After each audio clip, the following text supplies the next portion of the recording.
Hello everyone, हम computer technology पढ़ेंगे और ये लेक्चर 4th है आईटी एंड कंप्यूटर का। तो इसमें पहला है सुपर कंप्यूटर। तो सुपर कंप्यूटर के बारे में, तो जो सुपर कंप्यूटर होते हैं इनकी जो कार्य करने की क्षमता होती है जो सामान्य कंप्यूटर होते हैं उनसे लगभग हज़ारों गुना अधिक ये जो है उनसे कार्य करने में सक्षम होते हैं। तो ये सामान्य कंप्यूटर से हज़ारों गुना जो है कार्य करने में सक्षम होते हैं। एंड इनकी गति जो है सुपर कंप्यूटर सामान्य कंप्यूटर से जो बहुत अधिक तीव्र होती है, बहुत तेज़ होती है। क्योंकि जो है ये जो है और ये जो सुपर कंप्यूटर होते हैं ये सामान्य प्रोसेसिंग का जो सिद्धांत होता है उस पर कार्य करते हैं, समानांतर जो है कार्य करते हैं। एंड और इनकी जो ऊर्जा की जो खपत होती है वो अधिक हो जाती है, क्योंकि ये जो कंप्यूटर होते हैं इनको जो प्रोसेस करने के लिए जो है इन पर जो है कई अधिक जो है प्रोसेसिंग जो इकाइयाँ होती हैं वो बहुत अधिक लगी होती हैं। तो इनको प्रोसेस करने के लिए जो अधिक प्रोसेस इकाइयों की ज़रूरत होती है। तो इस वजह से जो ये सुपर कंप्यूटर जो होते हैं ये अधिक जगह घेरते हैं।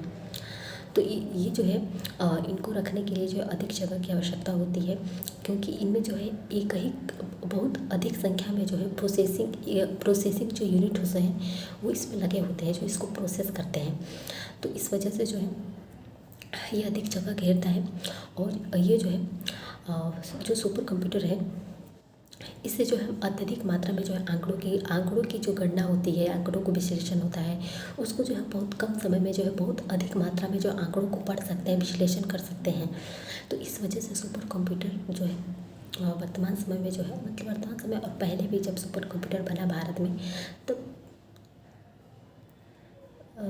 जब से भारत में सुपर कंप्यूटर बना तब से जो है ये जो है तब से इसकी जो गुणवत्ता है धीरे धीरे जो है अच्छी होती जा रही है। तो सुपर कंप्यूटर जो है इससे जो है इसमें जो है मैंने बताया कि इसमें जो हज़ारों लगभग प्रोसेसिंग इकाइयाँ जो होती हैं वो लगी रहती हैं और इसकी जो है ऊर्जा मांग भी अधिक हो जाती है, क्योंकि जो है जो प्रोसेसिंग इकाइयाँ होती हैं उनको प्रोसेस करने के लिए जो अधिक ऊर्जा खपत करने की आवश्यकता पड़ती है। तो इस वजह से जो हमें इसमें जो अधिक ऊर्जा की आवश्यकता पड़ती है। एंड सुपर कंप्यूटर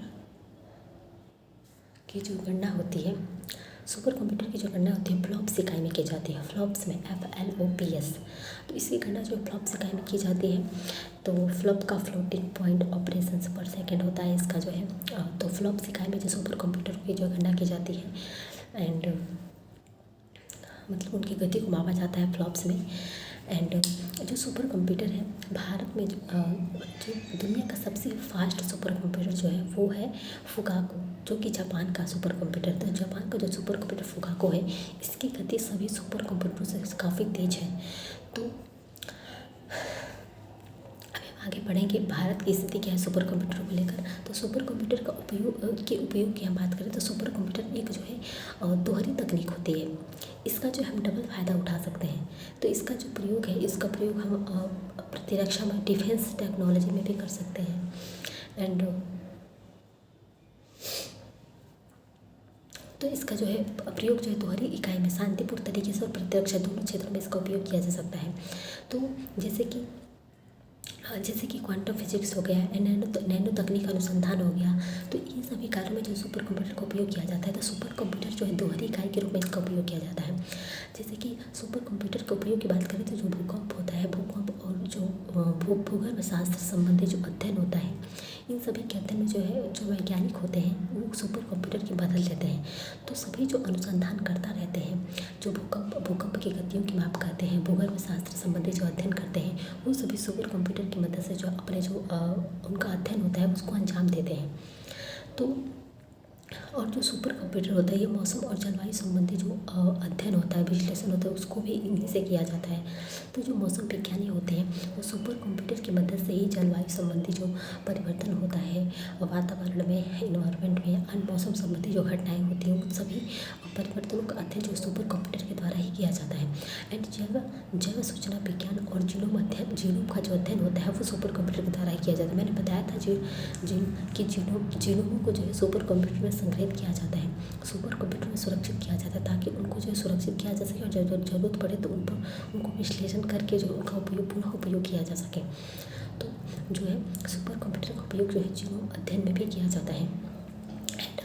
इससे जो है नई दवाओं और नई टीकों की जो है खोज की जाती है, नई दवाओं का निर्माण किया जाता है सुपर कंप्यूटर से। और इसके द्वारा जो है जो परमाणु भट्टी होता है, परमाणु भट्टी या परमाणु हथियार के निर्माण और परीक्षण में जो है काफ़ी सहयोगी होता है। एंड इससे हम जो है विभिन्न जो शैक्षणिक संस्थाएं होती हैं, उनके जो है विभिन्न शैक्षणिक संस्थाओं के जो मूल अनुसंधानकर्ता होते हैं, वे जो है सुपर कंप्यूटर की मदद से जो उसको और आगे बढ़ाने की कोशिश करते हैं। तो शैक्षणिक संस्थाओं द्वारा जो है इसका उपयोग किया जाता है, ताकि जो है शिक्षा में जो है और शैक्षणिक संस्थाओं की गुणवत्ता को जो और बढ़ाया जा सके। तो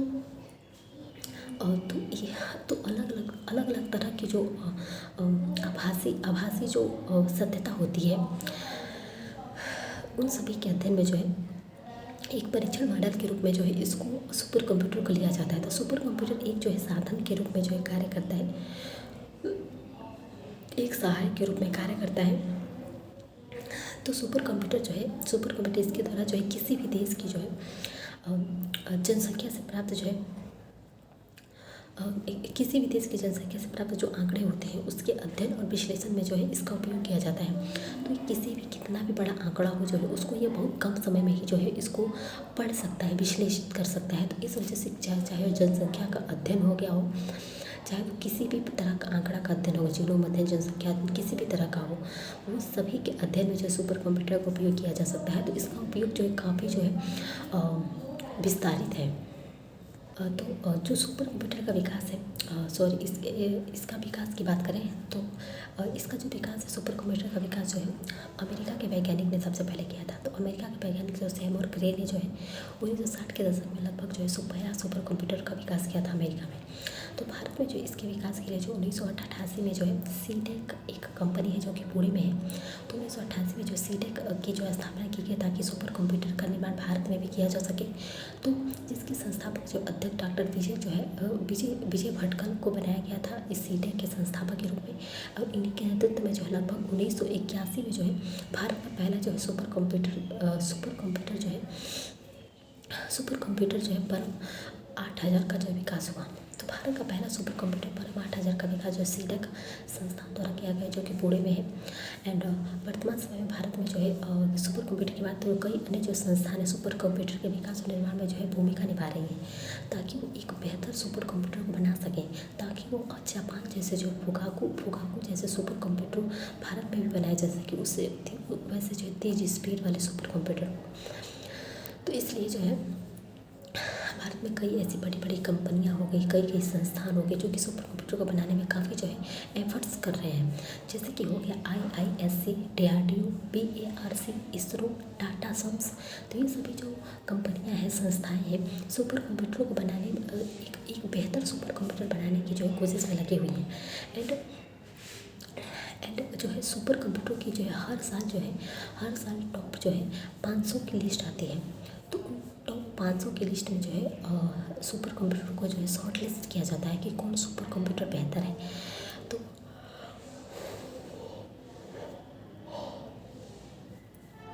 टॉप जो है तो इस वेबसाइट पर जो दुनिया के सबसे सर्वश्रेष्ठ जो है 500 सुपर कंप्यूटर को जो प्रकाशित किया जाता है, और उस 500 सर्वश्रेष्ठ सुपर कंप्यूटरों को जो है उसमें से भी शॉर्ट लिस्ट किया जाता है। जैसे कि 61 जो है टॉप 50 में से 61 जो है सुपर कंप्यूटर जो जून 2023 में 61 कंप्यूटर को शॉर्ट लिस्ट किया गया। इसमें से जो पहला जो था फर्स्ट पर जो है फ्रंटियर था, जो कि अमेरिका का सुपर कंप्यूटर है। इसकी जो लगभग क्षमता 1.7 फ्लॉप्स की है। एंड दूसरा जो है फुगाकू जापान का सुपर कंप्यूटर है, जो कि जिसकी क्षमता 537 जो है फ्लॉप्स की है। एंड तीसरा है लूमी जो कि जो है इंग्लैंड की है, यूके की जो है एक सुपर कंप्यूटर, इसकी क्षमता 214 जो है फ्लॉप्स की है। तो इस प्रकार जो है ये तीन कंप्यूटर जो जून 2023 में सुपर कंप्यूटर की लिस्ट आई थी, उसमें जो है टॉप 3 पर थे। तो जो फुगाकू अमेरिका का सुपर कंप्यूटर सेकंड पर था। अमेरिका का फर्स्ट जो है फ्रंटियर जो सुपर कंप्यूटर हुआ वो फर्स्ट पर था, एंड फुगाकू सेकंड पर था, लूमी जो है थर्ड पर था। तो इस प्रकार जो है और टॉप 500 जो है सुपर कंप्यूटर देशों का भी लिस्ट आता है। तो जो है कंट्री वाइज हम रैंकिंग की बात करें तो पहले पर अमेरिका के लगभग अमेरिका के 150 सुपर कंप्यूटर जो है 150 सुपर कंप्यूटर जो है टॉप 500 में आए थे। एंड चाइना के 134 आए थे, जर्मनी के 36 आए थे और इंडिया के 4 आए थे। तो इंडिया जो है सुपर कंप्यूटर के मामले में, मतलब अच्छे सुपर कंप्यूटर के मामले में जो है चौथे स्थान पर आता है। अमेरिका आता है, जापान आता है, अमेरिका आता है, चीन आता है, जर्मनी आता है एंड भारत आता है। तो इस प्रकार जो है सुपर कंप्यूटर का विकास किया गया। एंड सुपर कंप्यूटर के हर वर्ष जो है सुपर कंप्यूटर की लिस्ट आती है। तो भारत में जो कंप्यूटर की जो शुरुआत है, इसका विकास जो है संतोषजनक नहीं था। जब भारत स्टार्टिंग में सुपर कंप्यूटर का विकास कर रहा था तो उस वक्त भारत में ऐसी स्थिति नहीं थी, लेकिन धीरे धीरे जो है जब एशियाई प्रतिस्पर्धा बढ़ी, एशियाई देशों के साथ इसके संबंध जो है स्थापित हुए, तो उसमें भारत चीन और जापान की तुलना में जो है काफ़ी पीछे रह गया। तो जब एशियाई प्रतिस्पर्धा लड़ाई झगड़े से जो भारत जो है जापान और चाइना से पीछे रह गया, तो ये जो स्थिति थी इसको सुधारने के लिए भारत ने नेशनल सुपर कंप्यूटर मिशन की जो शुरुआत की, ताकि जो भारत में सुपर कंप्यूटर की स्थिति को जो है अधिक समृद्ध किया जा सके, बेहतर बनाया जा सके। तो जिसका उद्देश्य लगभग 70 से अधिक जो उच्च क्षमता वाले सुपर कंप्यूटर का विकास करना है। तो नेशनल सुपर कंप्यूटर मिशन का जो है लगभग 40 जो उच्च क्षमता वाले सुपर कंप्यूटर विकास करने का रखा गया है, जिसकी सेवाएं जो विभिन्न शैक्षणिक संस्थाओं, अनुसंधान केंद्रों को प्राप्त होगी।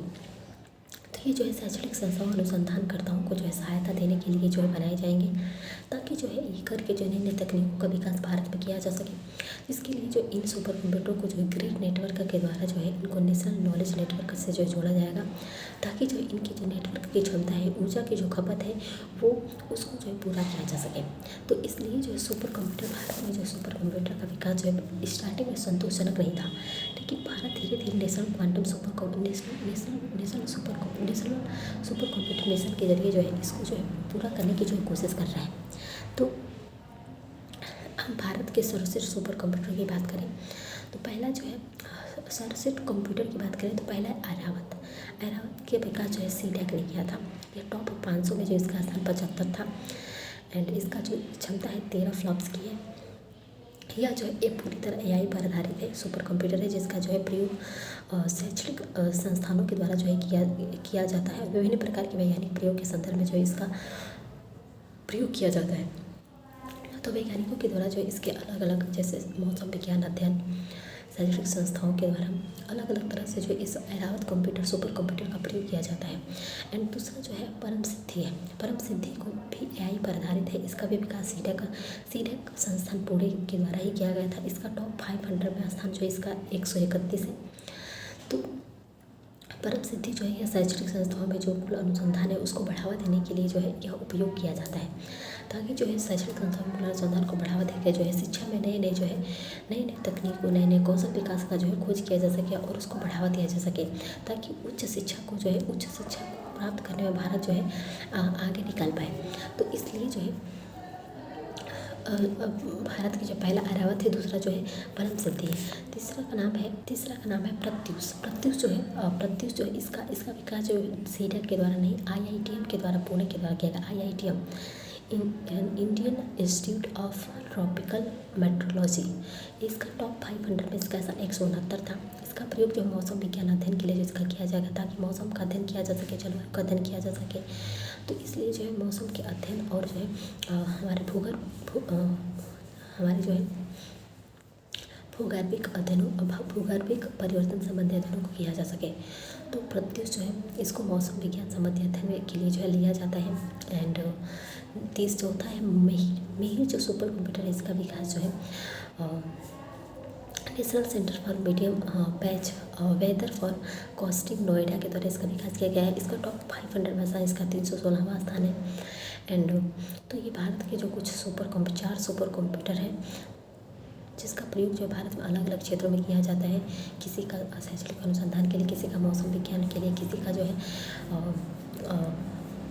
मूल अनुसंधान को बढ़ावा देने के लिए। तो इस प्रकार जो है सुपर कंप्यूटरों का विकास जो है भारत में आधुनिक तकनीक को लाने के उद्देश्य से जो है इसका सुपर कंप्यूटर बनाने पर जो जोर दिया जा रहा है। तो अब हम जो है पढ़ेंगे क्वांटम कंप्यूटर। तो क्वांटम कंप्यूटर की बात करें हम, तो क्वांटम कंप्यूटर है, यह जो है क्वांटम कंप्यूटर जो है यह जो है यह कंप्यूटिंग की जो है नई तकनीक है। क्वांटम कंप्यूटर क्वांटम कंप्यूटिंग जो है कंप्यूटिंग की नई तकनीक मानी जाती है, एंड जिससे जो आंकड़ों की गणना के लिए जो इसमें क्वांटम यांत्रिकी के सिद्धांत का जो प्रयोग किया जाता है ताकि आंकड़ों का अध्ययन किया जा सके। तो क्वांटम यांत्रिकी की मदद से इसमें आंकड़ों को पढ़ा जाता है, विश्लेषण किया जाता है। और यह जो कंप्यूटर है इलेक्ट्रॉन के प्रवाह के स्थान पर जो इलेक्ट्रॉन की स्पिन का प्रयोग करता है। इसमें इलेक्ट्रॉन जो है जोड़े में होते हैं, तो इस वजह से जो है इलेक्ट्रॉन की स्पिन का प्रयोग करता है, और जिससे जो है क्यूबिट की प्राप्ति जो है होती है। तो इसके जो दोनों इलेक्ट्रॉन्स होते हैं उसमें जो क्यूबिट की प्राप्ति होती है, जिससे इसको मापा जाता है।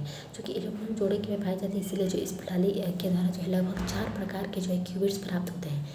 तो इसमें दो इलेक्ट्रॉन जोड़े में होते हैं, उससे 4 प्रकार के क्यूबिट्स प्राप्त होते हैं। इन्हें जो है प्राप्त करने के लिए इसमें जो है क्वांटम डॉट्स या फिर क्वांटम जो लूप्स का प्रयोग किया जाता है, जो अर्धचालकों की नैनो संरचना, और इन्हें जो अत्यंत कम तापमान पर जो रखा जाता है।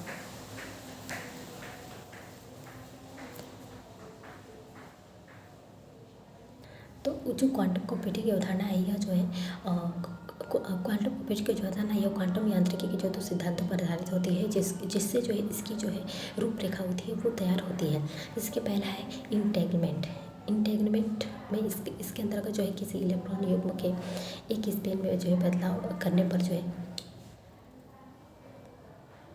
इसमें इलेक्ट्रॉन के किसी एक युग्म में बदलाव किया जाता है, तो उसके दूसरे युग्म स्पिन में भी जो है पूरक बदलाव हो जाता है। तो इसके लिए जो है जब एक इलेक्ट्रॉन स्पिन बदलाव या दूसरे स्पिन में बदलाव हो जाता है, तो ये जो बदलाव होता है यह क्वांटम अध्ययन के लिए जो आवश्यक होता है। जो क्वांटम का अध्ययन किया जाता है, क्यूबिट का जो बदलाव होता है या क्वांटम की गणना होता है उसके में सहायक होता है। तो जो एक इलेक्ट्रॉन युग में बदलाव किया तब दूसरे युग में बदलाव हो जाता है, इससे जो है क्वांटम के विश्लेषण में क्वांटम गणना में जो है आसान हो जाता है। दूसरा जो है सुपर पोजिशनिंग है, तो इसके द्वारा ऊर्जा के प्रयोग से जो है इलेक्ट्रॉन युग्मों में जो है समान स्पिन की प्राप्ति की जाती है। तो इससे जो है इसमें ऊर्जा का प्रयोग किया जाता है। ऊर्जा के प्रयोग से इसमें जो है जो इलेक्ट्रॉन युग्म होते हैं उसमें जो है समान रूप से जो है उसमें स्पिन की प्राप्ति की जाती है। तो ये दोनों चीज़ें जो है क्वांटम कंप्यूटिंग के लिए आवश्यक होते हैं। एंड क्वांटम कंप्यूटर का विकास की बात करें हम, तो 2011 में जो है कनाडा स्थित एक कंपनी ने इसका 2011 में कनाडा में स्थित एक कंपनी ने इसका पहला विकास किया। डी वेव सिस्टम ने जो इसका दुनिया का पहला जो व्यावसायिक सुपर क्वांटम कंप्यूटर का विकास किया, जिसका नाम जो है डी वेव 2000 नाम था। तो डी वेव 2000 जो है दुनिया का पहला जो है क्वांटम कंप्यूटर था। तो वर्तमान समय में इसके जो है वर्तमान समय इसके विकास में गूगल, IBM, माइक्रोसॉफ्ट, नासा जैसे बड़े जो है औद्योगिक जो संस्थान है वो जो है सो क्वांटम कंप्यूटर की जो है संभावनाओं को ढूंढने में लगे हुए हैं और क्वांटम कंप्यूटर को बनाने के जो प्रयत्न कर रहे हैं। और इसकी जो संभावनाएं हैं, क्वांटम कंप्यूटर की जो संभावना है AI में और जो है मशीन लर्निंग क्षेत्र में जो है इसकी जो संभावनाओं को तलाश रहे हैं, ताकि AI के क्षेत्र में इसकी संभावनाओं को तलाश कर सके। AI क्या होता है? AI जो है AI वो होता है जो मानव के जैसे जो मशीन जो मानव के जैसा कार्य करे, और मशीन लर्निंग वो होता है जो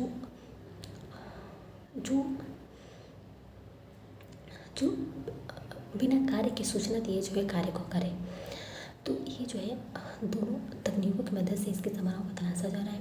एंड जो है लकहेड मार्टिन जो कि अमेरिका के जो है वैज्ञानिक थे, इनके जैसे जो प्रतिरक्षा क्षेत्र का जो संस्थान क्वांटम कंप्यूटिंग की संभावनाओं के जो है रणनीतिक क्षेत्र में तलाश कर रहा है, जिससे जो है इसकी संभावनाओं को और अधिक जो है अच्छे से तलाशा जा सके। एंड दुनिया की जो है कई संस्थाएं जो है अत्यंत जो है सुरक्षित क्वांटम इंक्रिप्शन तकनीक का जो विकास किया जा रहा है, जिससे आंकड़ों की जो है सुरक्षा सर्वोच्च स्तर पर पहुंच जाएगी। तो दुनिया की तरह के संस्थान जो है क्वांटम कंप्यूटर को जो और अधिक सुरक्षित और अधिक आंकड़ों का अध्ययन करने में सक्षम बनाने में जो है कोशिश में लगे हुए हैं।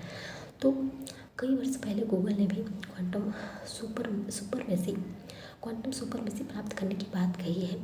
एंड गूगल के अनुसार जो क्वांटम कंप्यूटर ने 200 सेकेंड में आंकड़ों की जो है जिस मात्रा की गणना की है उसकी गणना जो है सुपर कंप्यूटर जो है 10,000 वर्षों में भी नहीं कर पाएगा। तो इस प्रकार जो क्वांटम कंप्यूटर है ये जो है ये सुपर कंप्यूटर से भी कई गुना तेज़ी से जो है आंकड़ों की गणना करेगा। तो तो भारत में क्वांटम कंप्यूटर के विकास की बात करें हम तो 2017 में विज्ञान एवं तकनीक विभाग के द्वारा जो हरिश्चंद्र रिसर्च इंस्टीट्यूट द्वारा जो प्रयागराज में एक जो है राष्ट्रीय सम्मेलन का आयोजन किया गया था। तो ये जो राष्ट्रीय सम्मेलन था, इस राष्ट्रीय सम्मेलन का उद्देश्य ये था कि भारत में जो क्वांटम कंप्यूटर की जो संभावनाएं हैं उसको तलाशा जा सके, उसको तलाशने के लिए जो है फंड प्रोवाइड किया जा सके। तो इसीलिए सम्मेलन बुलाया गया था। तो केंद्रीय बजट 2020-21 में लगभग 8,000 करोड़ की राशि जो है नेशनल क्वांटम मिशन के लिए जो है national mission on quantum technology and application के लिए जो है आवंटित किया गया, ताकि नेशनल क्वांटम मिशन को बढ़ावा देकर जो है क्वांटम कंप्यूटर और सुपर कंप्यूटर को बनाया जा सके। तो इसका उद्देश्य देश में जो क्वांटम कंप्यूटिंग की जो संभावनाएं है उसको तलाशना था कि किस संभावना के स्तर पर जो है किस स्तर पर जो है इसको बनाया जा सकता है। तो 2021 में जो है मिनिस्ट्री ऑफ इंफॉर्मेशन टेक्नोलॉजी के द्वारा जो है QSIM टूल किट जारी किया गया। इस टूल किट का उद्देश्य ये था कि क्वांटम कंप्यूटिंग के जो संदर्भ है उसको जो है प्रारंभिक परीक्षण और अध्ययन को जो है बढ़ावा देना था। तो ये जो टूल किट है, इस टूल किट का विकास जो IISc बैंगलोर और जो है IIT रुड़की और जो है सीटेक पुणे के द्वारा जो है इसका विकास किया गया। तो ये जो टूल किट का विकास जो है इन 3 संस्थाओं के द्वारा किया गया। तो क्वांटम कंप्यूटर के जो अलग अलग तरह की संभावनाओं को तलाशने की जो कोशिश किया जा रहा है। 2023 में भारत सरकार के द्वारा जो है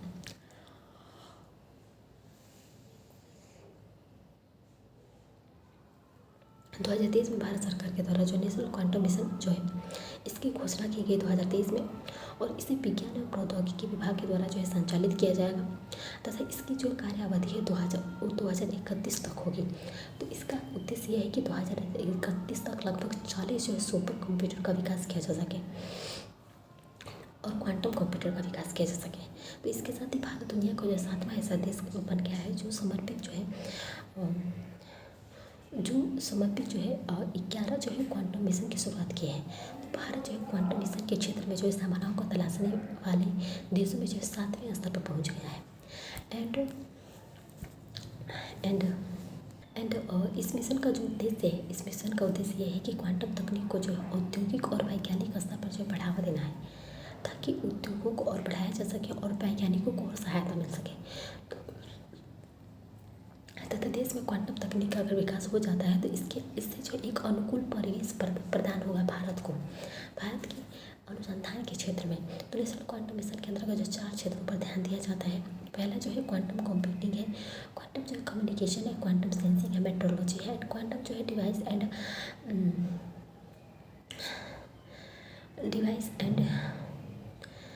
मटेरियल है।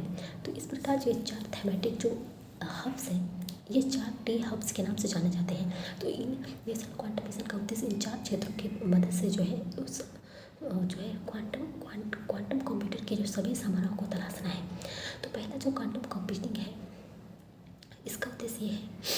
तो नेशनल क्वांटम मिशन 2023 में लॉन्च हुआ और 2031 तक जो है क्वांटम कंप्यूटर की सभी संभावनाओं को तलाशने का लक्ष्य रखा गया है।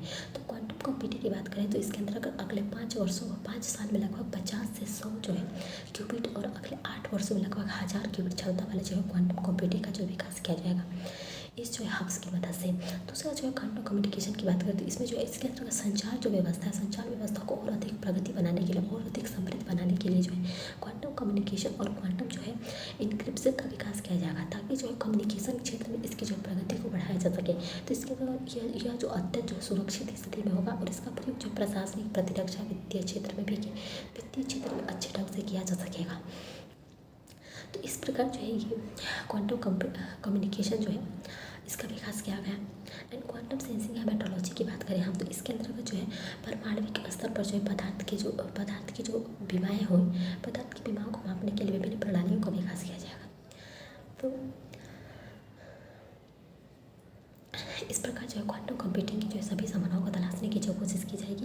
एंड इसके अंतर्गत विभिन्न प्रकार के क्वांटम जो पदार्थ होते हैं उसकी जो है डिजाइनिंग और निर्माण भी किया जाएगा, जैसे कि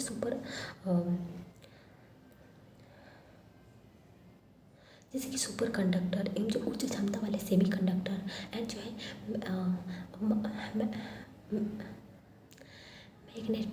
मैग्नेटोमीटर परमाणु घड़ी के विकास में जो इसका प्रयोग किया जाएगा। तो जो क्वांटम कंप्यूटर के लिए जो अलग अलग तरह के पदार्थों और इसके लिए जो अलग अलग सहयोगी जो है इकाइयों की जो खोज भी की जाएगी साथ साथ। तो हम क्वांटम कंप्यूटर की जो इसकी विश्व स्तर पर इसकी बात करें तो क्वांटम तकनीक जो है अनुसंधान में लगभग जो दो दशकों तक चल रहा है, क्योंकि भारत में यह मात्र 6 साल पुराना ही है। तो यह जो सिद्धांत है 2 दशकों तक चल रहा है ताकि क्वांटम कंप्यूटर की जो संभावनाओं को तलाशा सके, इसकी और क्या क्या संभावनाएं हो सकती हैं। तो क्वांटम तकनीक के संदर्भ में जो शिक्षित मानव संसाधन है एवं आधुनिक अवसंरचना है उसकी कमी है, और इस क्षेत्र में जो अंतर्राष्ट्रीय सहयोग को बढ़ावा देने की आवश्यकता है ताकि हम अंतर्राष्ट्रीय सहयोग से ही इसकी संभावनाओं को तलाश सकते हैं और अच्छे ढंग से। और हमें एक सम्मिलित रूप से हर मानवीय स्तर पर जितने भी सहयोग हो सकते हैं वो एकजुट होकर जो है इसकी संभावनाओं को तलाशने की कोशिश करनी चाहिए। तो यह जो नई कंप्यूटिंग जो संकल्पना है इसे जो है जिसमें जो है बाइनरी और डिजिटल आंकड़ों की जो है गणना के लिए इलेक्ट्रॉन के स्थान पर फोटोन का प्रयोग किया जाएगा, ताकि जो है बाइनरी और जो डिजिटल आंकड़े होते हैं, बाइनरी मतलब 0 और 1 के रूप में जो आंकड़े होते हैं और डिजिटल जो आंकड़े होते हैं उनको पढ़ने में जो है और अधिक सहूलियत हो सके। तो इसमें इलेक्ट्रॉन की जगह पर फोटोन का प्रयोग किया जाएगा एंड इकाई के रूप में। एंड जो है ऑप्टिकल कंप्यूटर में जो ऑप्टिकल प्रोसेसर और सर्किट लगे होंगे एवं जो है आंकड़ों की गणना के लिए जो है प्रकाश जो है संकेतों का प्रयोग करेंगे। तो जो क्वांटम कंप्यूटर है, क्वांटम कंप्यूटर की ये संभावनाएं हो सकती हैं और इसको तलाशने की जो कोशिश की जाएगी जो है 2031 तक। तो ऑप्टिकल कंप्यूटर के जो है कई प्रकार के लाभ होंगे इससे, जैसे कि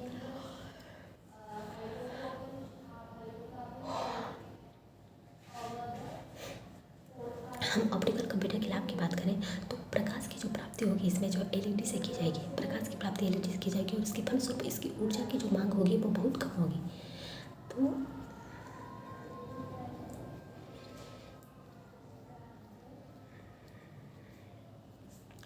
तो इसकी जो एलईडी से की जाएगी ऊर्जा की प्राप्ति, इसीलिए अपने आप में जो ऊर्जा दक्ष प्रणाली होगी क्योंकि इस ऊर्जा के रूप में एलईडी का प्रयोग किया जाएगा और यह जो है पर्यावरण के जो अत्यधिक अनुकूल होगा। इससे जो है पर्यावरण जो है काफ़ी सुरक्षित होगा और अच्छे ढंग से जो है पर्यावरण को सुरक्षित करते हुए जो ऑप्टिकल कंप्यूटर का विकास किया जाए। तो प्रकाश और फोटॉन की गति जो इसमें सर्वाधिक होगी और जो फलस्वरूप कंप्यूटर में जो आंकड़ों का जो संप्रेषण होगा और गणना करने की जो क्षमता होगी अत्यंत तीव्र गति की होगी। तो इस प्रकार जो अलग अलग तरह के जो कंप्यूटरों का विकास किया जाएगा भारत में, और प्रकाश के संदर्भ में जो है इसमें जो अत्यंत प्रतिरोधी जैसी जो है समस्या नहीं होगी। इसमें कोई प्रकाश के साथ कोई समस्या नहीं होगी। इसमें जो एक अधिक जो शुद्ध और अधिक जो तीव्र गति से प्रकाश की प्राप्ति होगी और इसका जो कार्य जो है दक्षता होगा वो बेहतर होगा। तो 2016 में जो है MIT अमेरिका के द्वारा जो है प्रकाश आधारित सरल जो है इलेक्ट्रॉन का विकास किया, प्रकाश आधारित जो एक सरल ट्रांजिस्टर का विकास किया गया ताकि जो है जो भविष्य में जो ऑप्टिकल प्रोसेसर तकनीक का जब विकास किया जाएगा, ऑप्टिकल प्रोसेसर की संभावना को तलाशा जाएगा, तब उसमें जो है एक संयोजक के रूप में इसका प्रयोग किया जाएगा। एंड नेक्स्ट है हमारा जो टॉपिक है वो है DNA computer, biological computer, organic computer और मॉलिक्यूलर कंप्यूटर। ये सभी जो एक ही कंप्यूटर का नाम है मॉलिक्यूलर कंप्यूटर इसको बोलते हैं हम। तो जो मॉलिक्यूलर कंप्यूटर है इसके उदाहरण में है जो है जैव जो अणु होते हैं, जैव अणुओं के प्रयोगों के आंकड़ों, जैव अणुओं के जो आंकड़े होते हैं उसके संग्रहण और उसकी गणना के लिए किया जाएगा ताकि जैव अणुओं की गणना करके जो है बायोटेक्नोलॉजी की क्षेत्र में प्रगति किया जा सके। तो इसके लिए जो डीएनए को इसमें जो है एक संवाहक के रूप में लिया जाएगा। तो डीएनए को जो बाइनरी के जो बाइनरी आंकड़े होते हैं उसको नाइट्रोजन क्षार के अनुक्रम के रूप में जो सुरक्षित रखा जा सकता था। इस डीएनए को जो है बैसिलस सब्टिलिटीज जैसे जीवाणु में जो प्रयोग कराकर जो हज़ारों वर्षों तक इसको सुरक्षित किया जा सकता है। तो 2018 में जो नेचर मैगजीन में प्रकाशित एक जो है आलेख के अनुसार जो है 1 ग्राम डीएनए में लगभग 15 जो है पेटाबाइट डीएनए जो सुरक्षित रखे जा सकते हैं। तो ये जो है एक जो अच्छी अवधारणा मानी जाती है ताकि कंप्यूटर के क्षेत्र में जो ये एक नई एक प्रगति के रूप में देखा गया है इसको। तो डीएनए जो कंप्यूटर है इसकी जो है दूसरी जो संकल्पना थी डीएनए आधारित कंप्यूटिंग प्रणाली का विकास करना था। तो 2015 में जो है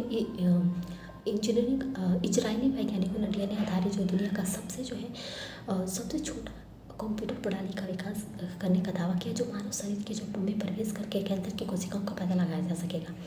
तो डीएनए कंप्यूटर का जब विकास किया जाएगा तो ये मानव के शरीर में प्रवेश करके जो कैंसर की कोशिकाएं होंगी उसका पता लगाएगा कि इस मानव कैंसर की कोशिकाएं हैं कि नहीं। और पता लगाकर उसको नष्ट भी कर देगा।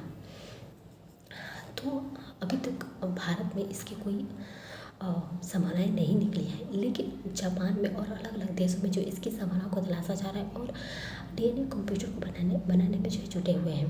तो 2011 में अमेरिकी वैज्ञानिकों ने विजय अणुओं के प्रयोग से जो है ऑर्गेनिक ट्रांजिस्टर का विकास किया, जिसे जो है रेटेक्सिन कहा जाता है।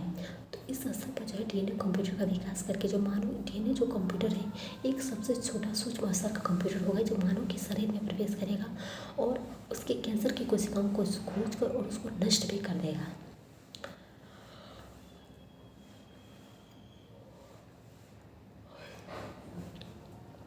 नेक्स्ट है क्लाउड कंप्यूटिंग। क्लाउड कंप्यूटिंग की बात करें तो यह एक सेवा के रूप में इसका प्रयोग किया जाता है एंड इसके अंतर्गत जो उपयोगकर्ता जो होते हैं अपने आंकड़ों और एप्लीकेशन जो होते हैं उसको कंप्यूटर के अंदर संग्रहित नहीं करता है, बल्कि जो इंटरनेट के द्वारा जो है सेवा प्रदान करता जो है कंपनी के क्लाउड सर्वर पर जो इसको संग्रहित करता है अपने आंकड़ों को, ना कि जो कंप्यूटर में सुरक्षित करता है बल्कि सर्वर पर जो है इसको रखा जाता है। एंड इसके मॉडल्स और क्लाउड कंप्यूटर के मॉडल्स की बात करें तो पहला जो है सास है, SaaS software as a service. तो यह जो है क्लाउड सेवा के द्वारा जो उपयोगकर्ता को विभिन्न प्रकार के जो सॉफ्टवेयर होता है वो उपलब्ध कराता है, जैसे कि ईमेल, व्हाट्सएप। दूसरा जो है IaaS है, इसको हम जो इसको जो है इंफ्रास्ट्रक्चर एज अ सर्विस कहते हैं। तो इसमें जो है सर्वर और डेटा सेंटर जैसे जो सुविधाएं जो है इसमें जो है क्लाउड के द्वारा जो है उपलब्ध कराई जाएंगी। एंड जो है जैसे कि अमेजॉन सर्विस सेवा। तो इस प्रकार की SaaS और IaaS जैसी सेवाएं जो होते हैं क्लाउड कंप्यूटर की मदद से उपलब्ध होंगी। Next PaaS platform as a service. तो जो ऑपरेटिंग जो सिस्टम एवं वेब ऐप उपलब्ध कराए जाते हैं, जैसे कि एंड्रॉयड एवं गूगल ऐप्स। नेक्स्ट है SaaS storage as a service. तो यह आवश्यकता आधारित जो है डिजिटल स्टोरेज की सुविधा प्रदान करता है, जैसे कि drop box, one drive, Google drive.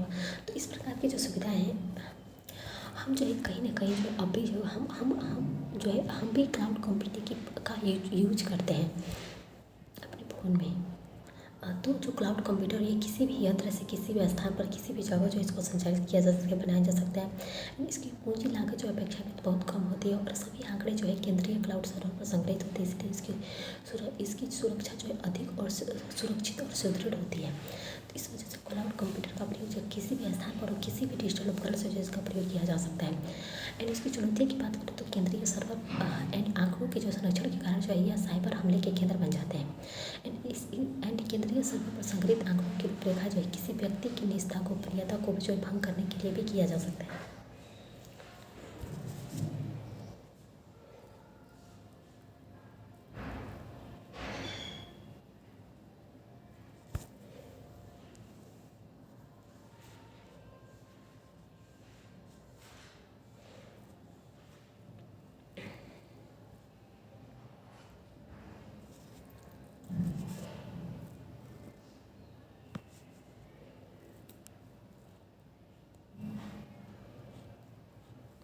And next है मेघराज।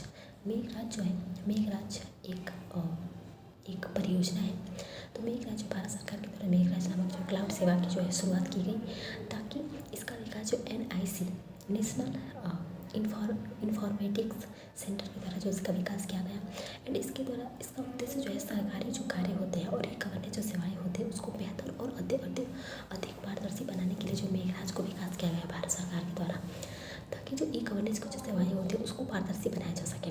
एंड भारतीय क्लाउड सेवा जो है मेघराज की सर्वर की जो स्थापना है भारत में ही की गई है और इस पर जो भारतीय सूचना प्रौद्योगिकी अधिनियम द्वारा जो है लागू किया जाता है। एंड इस पर जो उपभोक्ताओं की जो कानूनी स्थिति होती है वो अधिक मजबूत होती है।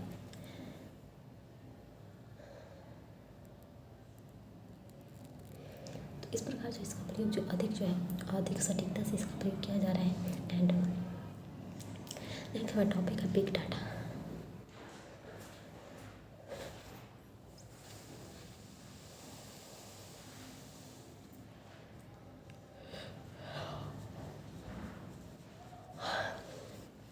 बिग डाटा की बात करते हैं, इसका अर्थ इंटरनेट पर जो उपस्थित जो आंकड़े होते हैं उसको पढ़ना होता है। तो इंटरनेट पर उपस्थित जो अधिक संख्या में विस्तारित जो आंकड़े होते हैं उसको पढ़ने में बिग डाटा का प्रयोग किया जाता है और ये उपभोक्ता और संस्थान के द्वारा जो के जो कार्य होते हैं उससे उत्पन्न होते हैं। तो ऐसे जो आंकड़े होते हैं विभिन्न क्षेत्र के होते हैं और अत्यंत बड़ी मात्रा में जो आंकड़े होते हैं और इनका कोई भी निश्चित व्यवस्था क्रम भी नहीं होता है, क्योंकि जो ये बहुत अधिक मात्रा में आंकड़े की संख्या होती है। विशाल आंकड़ों के अध्ययन विश्लेषण के क्षेत्र को ही हम बिग डाटा विश्लेषण कहते हैं। तो ये जो है इससे जो विभिन्न प्रकार की जानकारी पैटर्न प्रिंट का पता चलता है। तो बिग डाटा के जो 4 अभिलक्षण होते हैं जिसे जो 4 V's कहते हैं। तो बिग डाटा के द्वारा जो बहुत अधिक संख्या में जो आंकड़ों का अध्ययन किया जाता है। एंड इसमें जो पहला है वैल्यूम में जो विशाल आंकड़ा समूह होता है।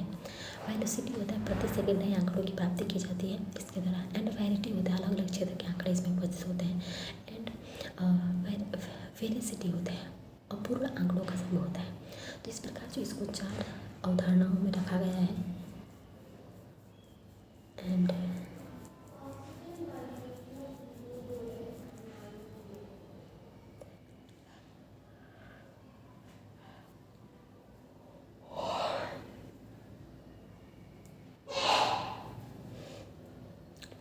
बिग डाटा के विभिन्न क्षेत्रों में इसके उपयोग की बात करें तो बिग डाटा विश्लेषण के द्वारा जो बैंकों की जो वित्तीय अनियमितता होती है और डिजिटल जो फ्रॉड होता है उसको जो है रोका जा सकता है, क्योंकि इससे जो है बड़ी संख्या में जो आंकड़े होते हैं जो उन सभी का अध्ययन कर लिया जाएगा।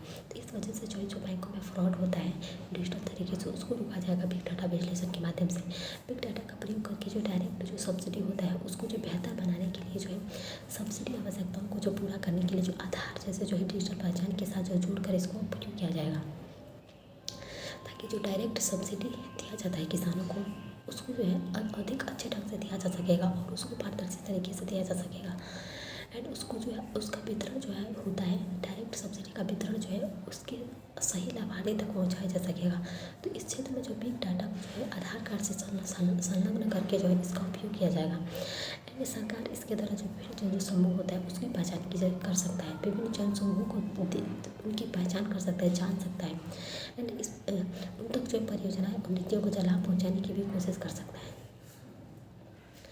इस प्रकार जो बिग डाटा का उपयोग जो है अलग अलग क्षेत्रों में जो अलग अलग तरीके से इसका उपयोग किया जाएगा, ताकि जो है भारत में जो है बेहतर तरीके से जो डिजिटल फ्रॉड होता है और अलग अलग तरह की जो क्राइम होता है उसको रोकने में जो है सहायता किया जा सके।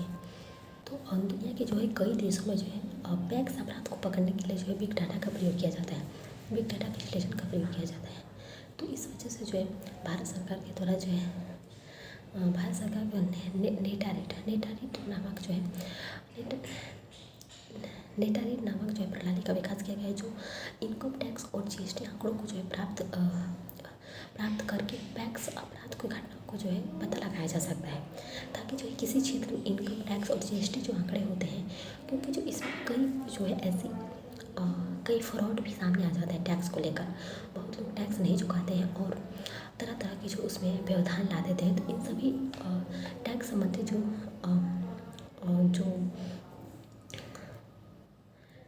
टैक्स संबंधी जो अवधारणाएं होती हैं जो कि गलत होती हैं उन सभी को पकड़ा जा सकता है बिग डाटा विश्लेषण से। तो सरकार के द्वारा जो विभिन्न जो जनसमूह होते हैं उसकी पहचान करती है और बिग डाटा के माध्यम से और उन तक जो है योजना और नीतियों के लाभ पहुँचाने की कोशिश करती है। तो सरकार बिग डाटा के माध्यम से ये जानने की कोशिश करती है कि किन क्षेत्रों को जो इस योजना का लाभ पहुँचाया जाएगा। तो इस वजह से सरकार उन्हीं तक इन योजनाओं का लाभ नीतियों का लाभ पहुँचाने के लिए जो बिग डाटा का प्रयोग करता है। दुनिया के कई देशों में बिग डाटा विश्लेषण का उपयोग जो है पैक्स अपराध को पकड़ने के लिए किया जा रहा है। एंड भारत सरकार के जो है नेट ग्रिड नामक जो प्रणाली का विकास किया गया है, जो इनकम टैक्स और जीएसटी आंकड़ों को प्राप्त करती है और पैक्स अपराध की घटनाओं को पता लगाने में जो है सहायता करती है। पैक्स अपराध की घटनाओं को पता लगाकर जो अपराधियों को जो है सजा देने के लिए सरकार को कहती है। तो बड़ी कंपनियां जो होती हैं बिग डाटा का उपयोग जो है ग्राहकों के व्यवहार को समझने के लिए करते हैं, ताकि वो ग्राहकों के व्यवहार के अनुरूप जो अपने उत्पादन प्रक्रिया को बढ़ा सकें और बना सकें, ताकि वे अधिक लाभ कमा सकें। तो जो मार्केटिंग करने की जो रणनीति होती है उसको तय करने में कंपनियां जो है बिग डाटा का प्रयोग करती हैं, ताकि जो है जो ग्राहक होते हैं, मान लो कोई कंपनी है तो वे ग्राहकों को समझ जाएंगे कि ग्राहक किस वस्तु को खरीदने के में ज़्यादा दिलचस्प दिखा रहा है। तो वो बिग डाटा विश्लेषण के माध्यम से इसका अध्ययन करके और उसी प्रकार के उत्पादन को बढ़ावा देंगे ताकि वो अधिक लाभ कमा सके। एंड पुलिस और सुरक्षा बलों के द्वारा भी बिग डाटा का उपयोग किया जाता है, ताकि गतिविधियों की जांच पड़ताल सही तरीके से जो अपराधी जो गतिविधियाँ होती है उनकी जाँच पड़ताल किया जा सके। चिकित्सा के क्षेत्र की बात करते हैं, चिकित्सा के क्षेत्र में भी जो इसका काफ़ी अधिक अच्छे ढंग से उपयोग किया जाता है, ताकि जो है इसमें रोगों का प्रभाव और नई दवाओं की जो खोज होती है वो अधिक अच्छे ढंग से किया जा सके, ताकि जो है रोगियों को जो है कभी गलत दवा ना दिया जा सके। तो इस मामले में बिग डाटा विश्लेषण का प्रयोग किया जाता है। बिग डाटा का विश्लेषण किया, जैसे कोविड-19 के दौरान जो बिग डाटा का उपयोग किया गया था, बिग डाटा के जरिए जो रोगियों की पहचान की गई थी और उनके लिए जो है दवाएँ बनाई गई थी, किन रोगियों को जो है किन दवाओं की ज़रूरत है, किस प्रकार का उनको वायरस हुआ है। तो इस आधार पर जो बिग डाटा का उपयोग किया गया था कोविड-19 के दौरान। एंड शिक्षा व्यवस्था की बात करें तो शिक्षा व्यवस्था में भी इसके प्रयोग से विद्यार्थियों का जो विषय के प्रति रुझान होता है और उनके अनुरूप शिक्षा व्यवस्था में आवश्यकता के बदलाव किया जा सकता है कि शिक्षा कि विद्यार्थी किस विषय को पढ़ने में ज़्यादा दिलचस्प दिखा रहे हैं और उनकी मानसिक स्थिति क्या है। तो उस आधार पर जो है बच्चों की शिक्षा को लेकर जो है और अधिक प्रगति करने की कोशिश की जाती है। और कृषि क्षेत्र में बात करें तो कृषि क्षेत्र में भी इसके द्वारा जो स्थानीय जो मौसम होता है या मृदा होता है, उसके आधार पर जो उचित फसल का चुनाव किया जा सकता है और पैदावार का जो है आकलन भी किया जा सकता है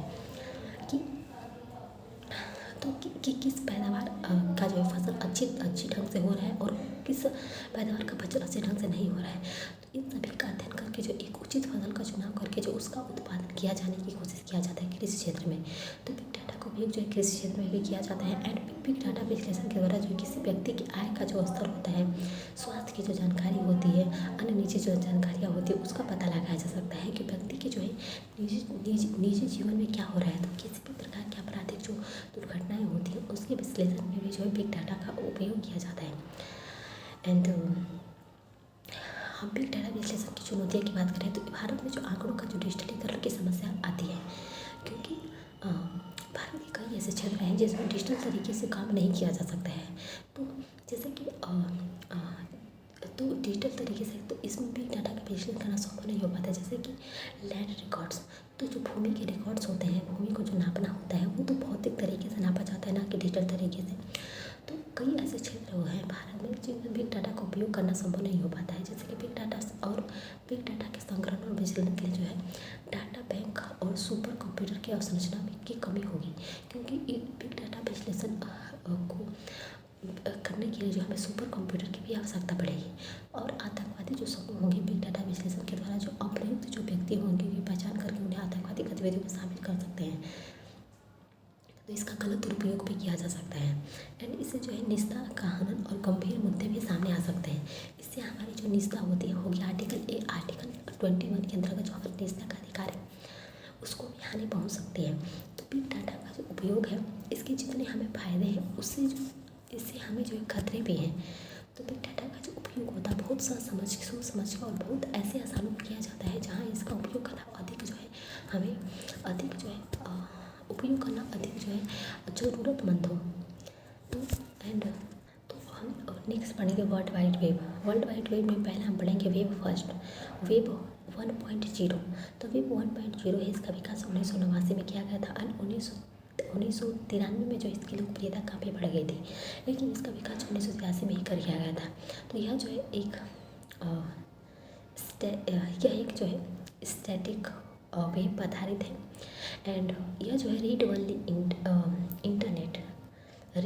इंटरनेट व्यवस्था थी, जहाँ उपयोगकर्ता जो है इंटरनेट पर जो है प्रकाशित जो कंटेंट है, इंटरनेट पर जो प्रकाशित कंटेंट जो होते हैं उसको जो है सिर्फ पढ़ सकता था, लेकिन कंटेंट के विस्तार में जो इसकी भूमिका नहीं थी। तो इंटरनेट पर जो कंटेंट था इसको बस इंटरनेट पर ही पढ़ा जा सकता था उस कंटेंट को, और उस कंटेंट को विस्तारित करने की व्यवस्था इसमें कोई नहीं थी। तो इसमें जो आर्थिक जो गतिविधियाँ थी और वाणिज्यिक था की संभावनाएँ जो है बहुत कम थी। तो इस वजह से वेब 2 आया। वेब 2.0 में इसका विकास 1990 में किया गया और इसकी लोकप्रियता 2004 में हुई। तो यह जो है एक डायनेमिक वेब है, वेब पेज पर आधारित है। एंड यह जो है रीड एंड राइट वेब है, जबकि वेब फर्स्ट जो था रीड ओनली इंटरनेट पर आधारित था। एंड यह रीड एंड राइट वेब है। एंड इसमें जो उपयोगकर्ता जो है कंटेंट के उपयोग के साथ साथ जो है कंटेंट के जो विस्तार में भी योग्यता देता है। तो यह कंटेंट के विस्तार भी कर सकता है, विभिन्न प्रकार के जो आंकड़े हैं उसको भी प्रकाशित कर सकता है। तो वेब 2 में ये आया। एंड वेब 2.0 के हम लाभ की बात करें तो यह जो है कंटेंट का जो है व्यापक विस्तार कर सकता है। जो इंटरनेट पर कंटेंट होते हैं उसको बढ़ा सकता है। एंड यह जो रोज़गार के नए अवसर इससे प्राप्त हुए हैं, कई रोज़गार के नए अवसर इससे प्राप्त हुए हैं। एंड नागरिकों की जो अभिव्यक्ति है उसको जो है अभिव्यक्ति का जो है एक सरल साधन मिला है। एंड वेब 2.0 जो है इससे प्राप्त जो आंकड़े हैं जनता से जो है राज्य के आधार पर सरकार अपनी जो नीतियों और योजनाओं की समीक्षा करती है, ताकि जो है किस समाज के किस वर्ग को जो है उस योजना का लाभ मिला है उसकी समीक्षा करने में जो वेब 2.0 भी उपयोगी होता है। एंड वेब 2.0 आर्थिक जो गतिविधियाँ होती हैं उसको आर्थिक गतिविधि तीव्र हो गई है और कई जो है ई कॉमर्स प्रतिष्ठान जो है स्थापित हुए हैं। तो वेब 2.0 के क्षेत्र में कई प्रकार की आर्थिक गतिविधियों की जो है उपलब्धता हो गई है भारत में। तो ये जो हमें वेब 2.0 के कुछ लाभ है और इसकी चुनौतियों की बात करें तो भारत जैसे जो देश है, भारत जैसे विकासशील देश में जो अंकीय विभाजन है, अंकों का जो विभाजन एक समस्या है। तो समाज का अंतिम जो वर्ग है इंटरनेट से नहीं जुड़ता है और जनता की राय में उनकी जो है राय शामिल नहीं है। तो समाज का कई ऐसा एक वर्ग है जो इंटरनेट तक उसकी उपलब्धता नहीं है, इसीलिए जनता का जो राय होता है उसकी राय में उसको राय शामिल नहीं होता।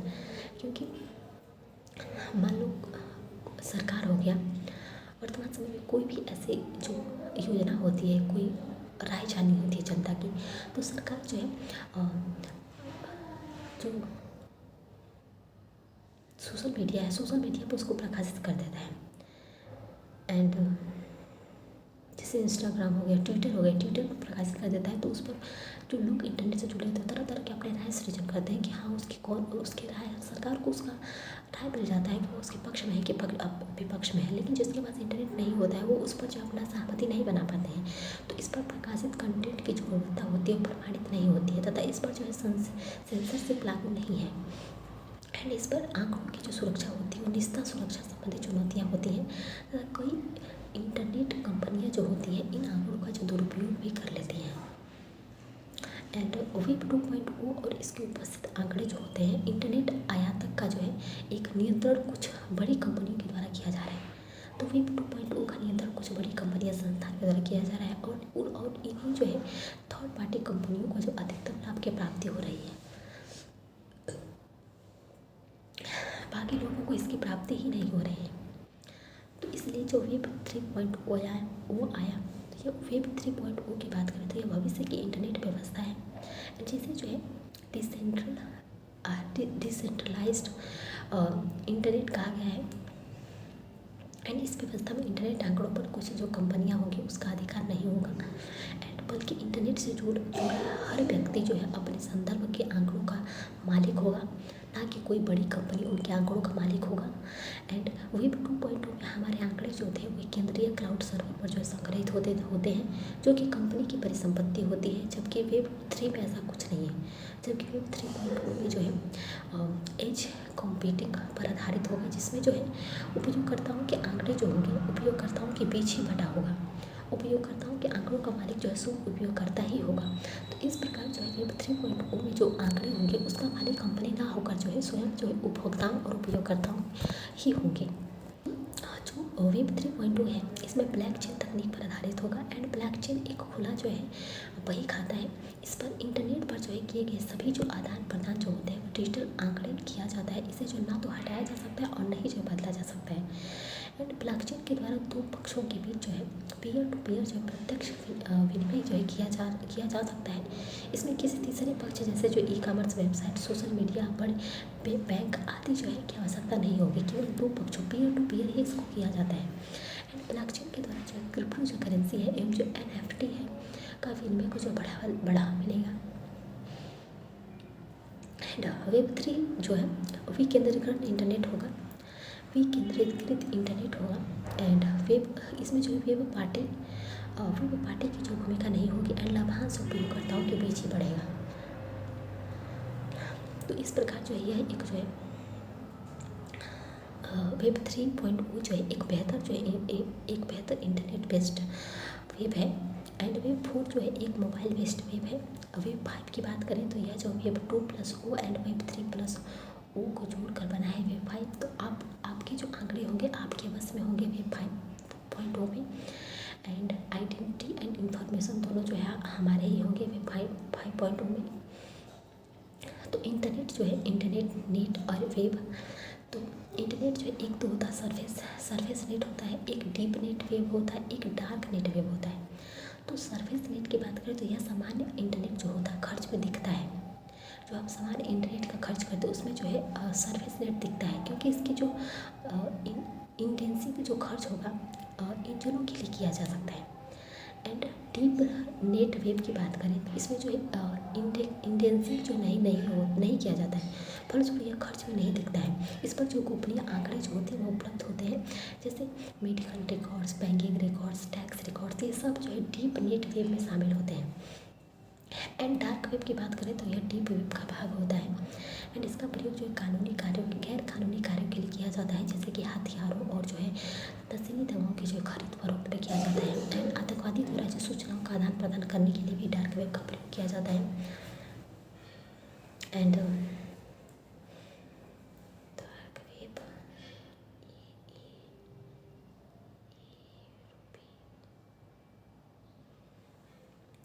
एंड इंटरनेट प्रोटोकॉल के एक इंटरनेट प्रोटोकॉल होता है। इंटरनेट प्रोटोकॉल की बात करें तो इसमें जो है इंटरनेट प्रोटोकॉल में, तो भविष्य में जो है इंटरनेट प्रोटोकॉल की जो है कमी से इंटरनेट का जो विकास होगा वो रुक सकता है और इंटरनेट की सुरक्षा व्यवस्था भी कमज़ोर हो सकती है। इसे जो है निपटने के लिए जो है IPv6 का विकास किया गया है। वर्तमान समय में जो IPv4 और IPv6 दोनों जो उपलब्ध है, और विश्व की जो लगभग 30% से अधिक इंटरनेट यातायात जो है IPv6 का उपयोग कर रहे हैं। और गूगल की रिपोर्ट के अनुसार जो है लगभग IPv6 को अपनाने में जो भारत सबसे आगे है, और 60% से अधिक इंटरनेट आयातक जो IPv6 पर उपलब्ध है। तो इस प्रकार यह जो IPv6 को लागू करने के लिए जो उपभोक्ताओं को जो किसी भी प्रकार के जो बदलाव करने की आवश्यकता नहीं होती है, क्योंकि जो वर्तमान समय में जो ऑपरेटिंग सिस्टम जो IPv4 के साथ साथ IPv6 पर काम करने में जो है पूरी तरह से सक्षम है।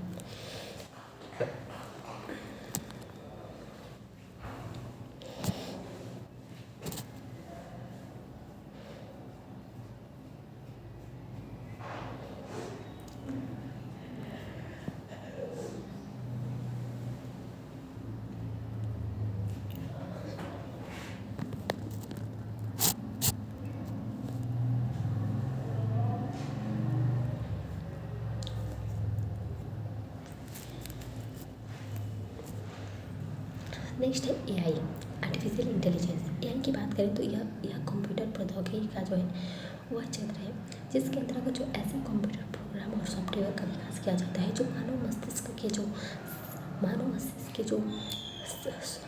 मस्तिष्क को सीखने, सूचनाओं को संग्रहित करने और समस्याओं को हल करने के लिए जो है एक क्षमता युक्त होती है। तो ऐसे कंप्यूटरों का विकास किया जाता है जो मानव जैसा कार्य करें, मानव के मस्तिष्क जैसा मस्तिष्क को समझे। तो AI प्रणाली के जो 4 प्रमुख इसके अभिलक्षण होते हैं।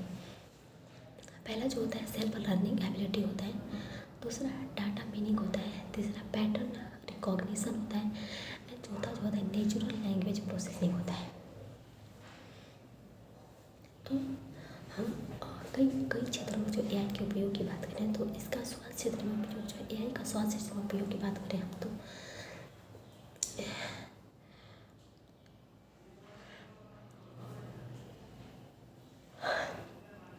AI का प्रयोग जो है किसी रोग की जांच पड़ताल के लिए जो है किया जा रहा है, जैसे कि ऑक्सफोर्ड हॉस्पिटल ने मेडिकल रिपोर्ट का जो अध्ययन कर हृदय रोग और फेफड़े के कैंसर का पता लगाने वाले जो AI प्रणाली का विकास किया है।